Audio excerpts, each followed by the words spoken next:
Okay, this is Jared Williamson at the Prepared Adventist, and I'm going to do a short 6 slide presentation on Bitcoin.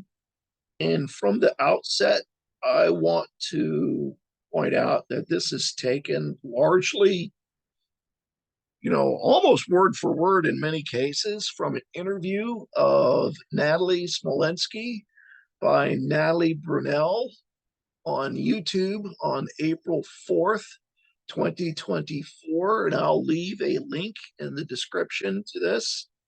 So, what I've done is taken their discussion, kind of boiled it down.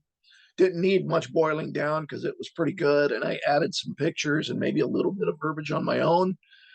But I'm kind of almost reading from their script word for word, and I'm just reproducing here. Um, so maybe I'm copywriting. I don't know. Okay. But I'm not trying to take credit for it. I'm giving credit where credit's due. Although, I'm modifying it a little bit and making it my own by adding the picture like that. I want to make sure that the ladies what they did.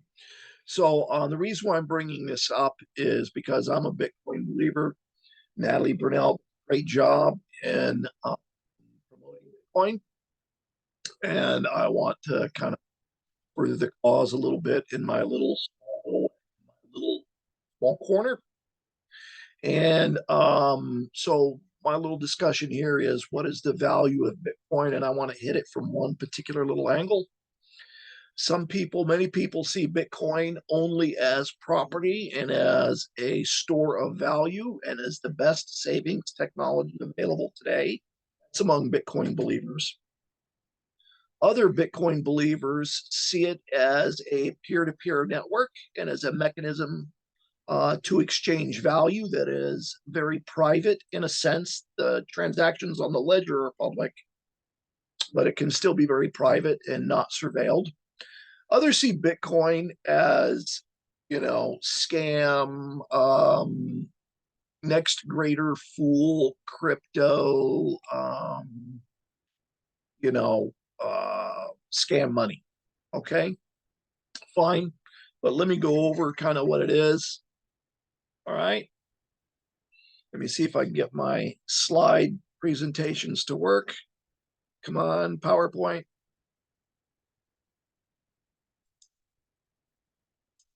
There we go. So some people see Bitcoin as having no monetary value whatsoever and merely as an alternate digital form of fiat currency. In other words, it's no different than American dollars, just on the internet. And they see this in the sense that it's not redeemable for any commodity. In other words, you can't redeem Bitcoin for gold, you can't redeem coin for oil or wheat or land or whatever. So how's that different for American dollars? Okay, that's how many people see it. That's that's not the full case.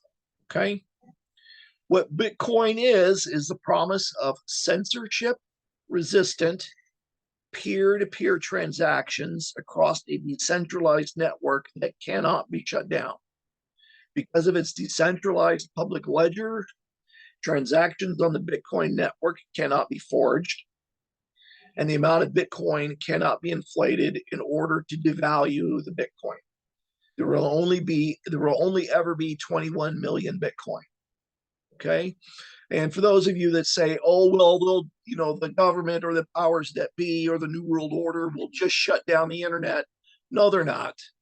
No, stop it. Oh, quit reading. The 1990s wants their conspiracy theory book back. Okay.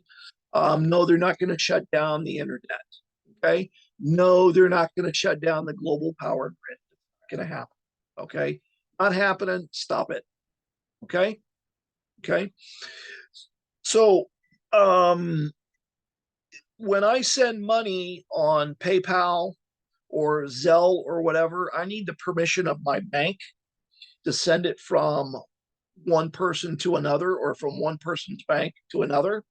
Bitcoin is not that. It goes straight from my Bitcoin wallet, private wallet, to another Bitcoin private wallet if we keep our money, not all, if we keep our money in our own private wallet and we don't agree to keep it on a centralized exchange.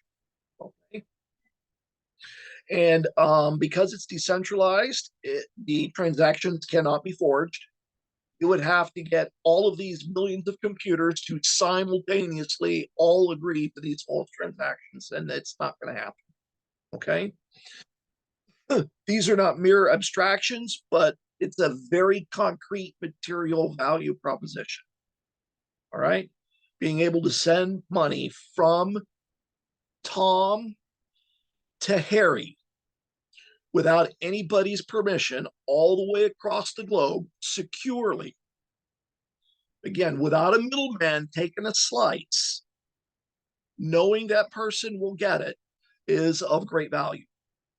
Okay. It's not just the separation of church and state, it's now the separation of money and state. The issuance of any sort of money, fiat or commodity, always involves the following costs. Minting or printing of money. If you're minting gold and silver coins, you got to mint those, whether that was in ancient Rome, ancient Greece, or in the United States, or the printing of the money. You know, you got to print those dollars, or you got to press the button for the electronic ledger, whatever. You have to have the distribution of the money. You have to have the circulation of the money. You have to prevent counterfeiters. You have to prosecute counterfeiters. When you go, and you might think, oh, well, you know, gold coins can't be counterfeited. Oh, they're counterfeited all the time. Okay. If you take some gold and silver coins to the coin store, first thing that the coin store guy, the guy behind the counter, is going to do is he's going to check and make sure they're not Chinese or Russian counterfeits. Gold coins are counterfeited all the time. Okay. They're alloyed with something else, or they're hollowed out or whatever. In ancient Rome, they used to take the gold or silver coins and they used to alloy it with something else. So instead of getting a solid silver denarius of solid silver, they would alloy it with something else. So you got paid less and less silver over time. That was inflating or counterfeiting. It's done all the time. Okay. So these are all costs, including the enforcing of contracts denominated in that money. These are all institutional costs of both commodity money and fiat money, and it's a lot of cost. Okay. Plus, you have the cost of the government can just inflate money supply, and therefore, when they inflate the money supply, they devalue the purchasing power of those dollars. Okay. The Bitcoin public ledger digitizes and automates all of that institutional infrastructure, right?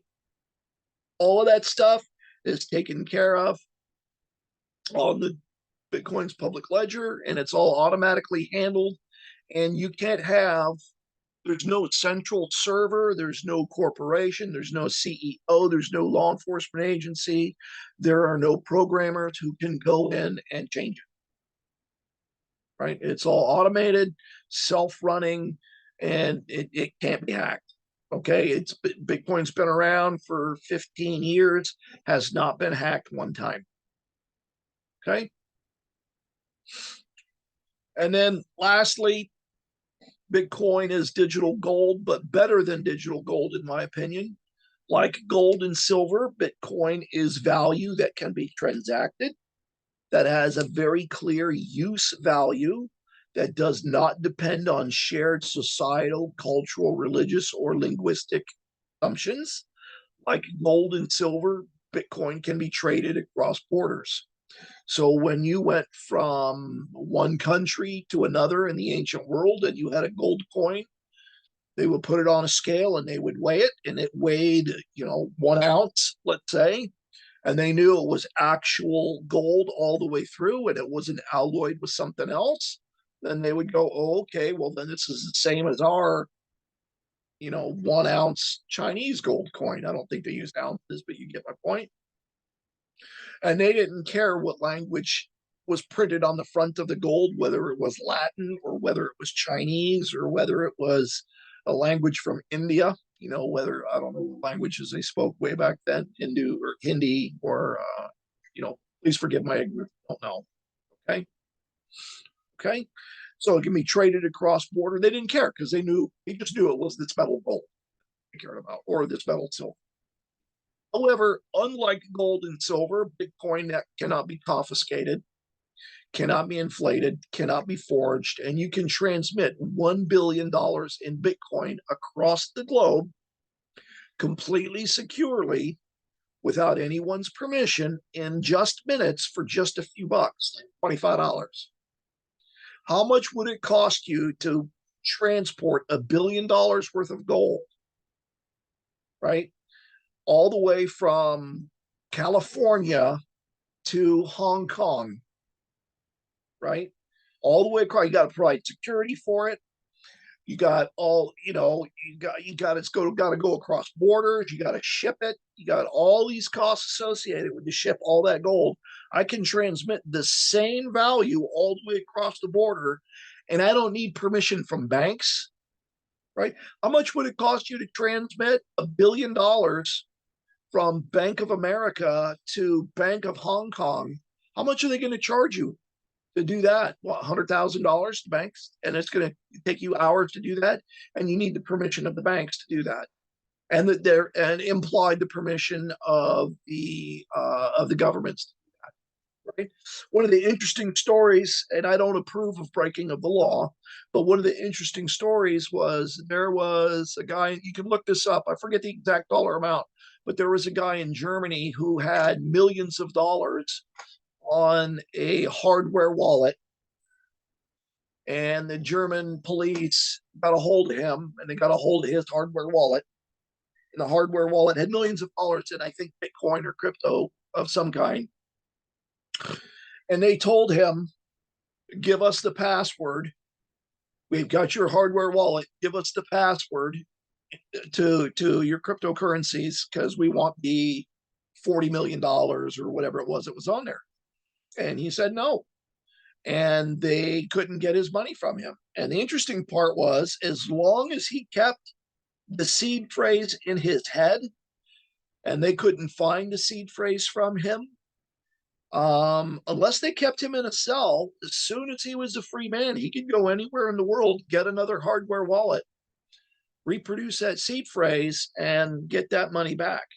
Now, that depends. If you're in North Korea, they'll just beat you or your children until they get what they want. I understand there's limits on everything.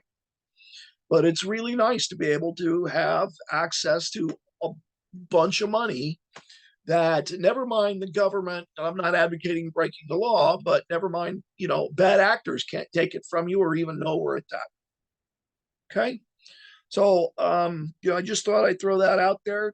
These are the uses for Bitcoin, besides the fact that I think on an average of on a 4-year average, it returns something like 20-30% on a 4-year average, not any one year, but over any 4-year span, it returns 20, 30, 40%, something like that.